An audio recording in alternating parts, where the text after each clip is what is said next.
Halo, jumpa lagi dengan saya, Studio Mas Lutfi. Masih tetap dalam video belajar Android Studio versi Kotlin tingkat lanjut. Baik, di video saya yang kelima, yaitu saya setelah membahas tentang codingan bagaimana membuat splash screen dalam sebuah aplikasi. Namun dalam video ke-6 ini, saya akan memberikan tutorial tentang bagaimana cara membuat menu bottom navigation. Menu bottom navigation di dalam Android Studio atau dalam aplikasi Android memang sering sekali digunakan dalam aplikasi-aplikasi besar sekalipun, itu memang sering sekali digunakan. Nah, bagaimana bentuk dari menu bottom navigation? Silakan dilihat di sini, ini sudah saya carikan dalam internet. Ini namanya menu bottom navigation. Yang dimana menu bottom navigation ini terdiri dari beberapa tab di bawahnya atau beberapa pilihan di bawahnya, bisa terdiri dari 2, 3, 4, 5 sekalipun. Namun tidak cocok di dalam pembuatan menu yang lebih daripada 5. Jadi kalau sudah lebih daripada 5, maka Anda bisa menggunakan alternatif menu yang lain. Gitu. Jadi di setiap dari panel bottom navigation ini, ketika kita memilih satu objek, maka tampilan dalam layout utama ini atau dalam frame ini terlihat berubah-ubah, gitu kan? Jadi kalau kita klik home, maka dia akan berubah. Kita klik dashboard, maka akan berubah. Termasuk juga mengklik notification akan berubah. Untuk itu, secara logikanya atau hierarki dalam tatanan layoutnya adalah kita nanti membuat sebuah layout atau activity, di mana activity ini akan memiliki action bar di atas ini, dan juga dia akan memiliki bottom navigation tadi yang kita letakkan di bawah, ya, yang kita letakkan di bawah ini. Nah, seperti ini. Dan juga kita bakalan meletakkan tampilan dari page yang kita load atau page yang kita panggil dari masing-masing menu yang ada di bawah. Jadi kita letakkan di tengah ini. Jadi objek ini yang kita letakkan ini namanya frame. Jadi frame itu berfungsi sebagai letak tampilan dari page yang dipilih oleh menu-menu yang ada di bawah. Jadi di bawah nanti di sini kita tambahkan beberapa icon-icon untuk memanggil kategori menunya. Nah, seperti ini kita bakalan buat. Untuk itu sekarang prakteknya, buka project Anda, kemudian buka add. Saya buka add dan saya buka rest. Di sini saya akan menambahkan pada activity main. Jadi activity main ini saya jadikan sebagai menu utama dalam sebuah aplikasi saya. Jadi saya tinggal double klik saja. Oke, saya tinggal double klik saja, kemudian terbuka seperti ini. Kemudian saya mendesain seperti halnya yang saya gambar tadi, yaitu di sini saya akan menggunakan di sini saya akan menggunakan frame, dan di bawah ini saya akan menggunakan bottom navigation. Oke. Nah, di sini ini sudah terlihat layout saya. Ini sudah terlihat layout saya. Oke, sambil nunggu di sebelah previewnya bisa tampil.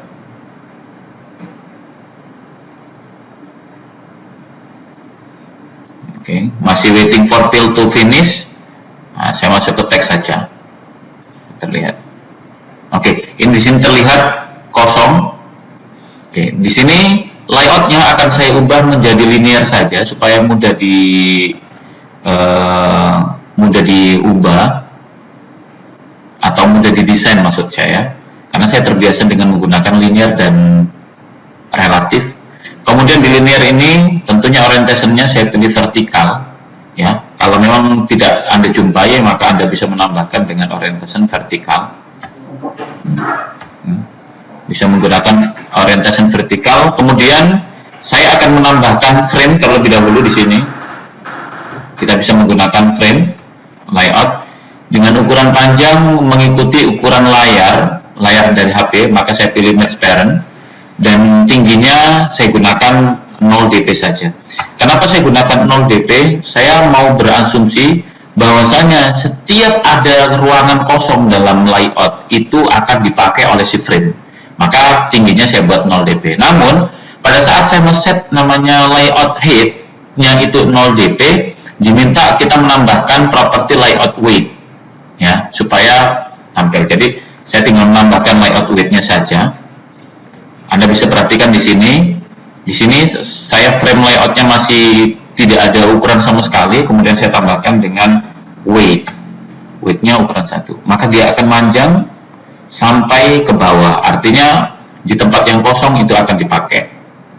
Kemudian frame ini akan saya berikan ID dengan nama frame underscore menu. Jadi saya buat frame underscore menu. Selanjutnya di bawahnya, di bawah dari frame ini saya akan menambahkan yang namanya button navigation di bawahnya. Ya, saya akan menambahkan button navigation. Ketika saya menambahkan button navigation, oke, sebentar. Nah, ketika saya menambahkan button navigation, maka tidak ada pop-up menu yang membantu saya. Artinya, button navigation belum terdaftar dalam Android Studio Anda. Untuk mendaftarkannya cukup mudah, tinggal ikuti langkah-langkah berikut ini, yaitu klik menu file, kemudian pilih yang namanya project structure. Ya, Anda bisa masuk ke dalam project structure dan menjumpai namanya project structure seperti ini. Mungkin apabila kalian menjumpai kenapa kok tempat saya itu berbeda, gitu kan? Tampilannya berbeda project structure. Nah, berbeda karena kita berbeda versi. Saya menggunakan untuk Gradle plugin-nya itu 342 dan sedangkan untuk Gradle version-nya itu saya menggunakan 511. Jadi kalau teman-teman ingin mengikuti tampilan seperti halnya dalam video ini, maka teman-teman tinggal mengupdate Android Studio-nya ke versi yang lebih baru. Ini contohnya saya sudah menggunakan 3.42. Oke, baik. Saya tinggal lanjutkan lagi, saya ulangi lagi. Project, file, project structure, kemudian kita pilih namanya dependencies. Di dependencies kita tambahkan namanya library dependency. Di library dependency, dan Anda ketikkan namanya design. Kemudian enter. Pada saat kita enter, dia akan mencari beberapa kategori desain, dan kita pilih yang mana? Kita pilih namanya android.support. Setelah Anda memilihnya, klik tombol OK, dia bakalan masuk ke sini, dan tinggal di OK-in aja. Nah, tinggal di OK-in, Gradle akan berjalan, mendownload dari Gradle-Gradle yang kita tambahkan tadi.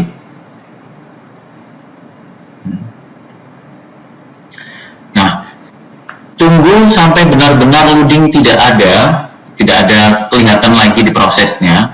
Ya, tunggu sampai loading tidak ada lagi. Setelah loading tidak ada, maka kita dianggap sudah berhasil mendownload library dari desain yang telah kita tambahkan tadi.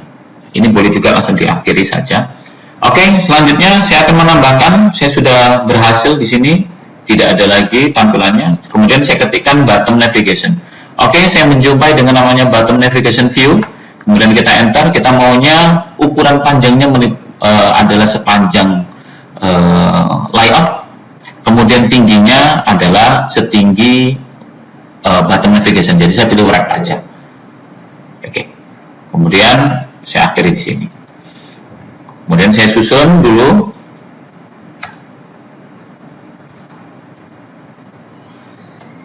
Oke. Nah, button navigation sudah otomatis muncul di bawah ini.